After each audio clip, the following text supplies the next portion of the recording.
আজকে আমরা এখানে বিভিন্ন দল মতের মানুষ একত্রিত হয়েছি।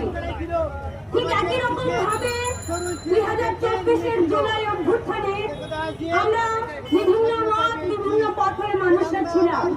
আমরা চেয়েছিলাম যে একটা স্বৈরাচার ফ্যাসিস্টকে হটিয়ে একটা গণতান্ত্রিক একটা মানবিক বাংলাদেশ। কিন্তু আমরা গত 1 বছরে অভ্যুত্থান পরবর্তী সময়ে যে চিত্র দেখলাম, সেই চিত্র দেখে আমাদের গণতান্ত্রিক রাষ্ট্রের আকাঙ্ক্ষা একেবারেই শেষ হয়ে গিয়েছে। গত 1 বছরে আমরা দেখেছি সারা দেশব্যাপী মব সন্ত্রাসকে উস্কে দেওয়া হয়েছে। আমরা দেখেছি মব সন্ত্রাসের কোন রকম আইনি পদক্ষেপ গ্রহণ না করে যে মানুষ তার গণতান্ত্রিক মতামত প্রয়োগের জন্য রাস্তায় দাঁড়িয়েছে তাকে পেটাতে দেখেছি। আমরা গত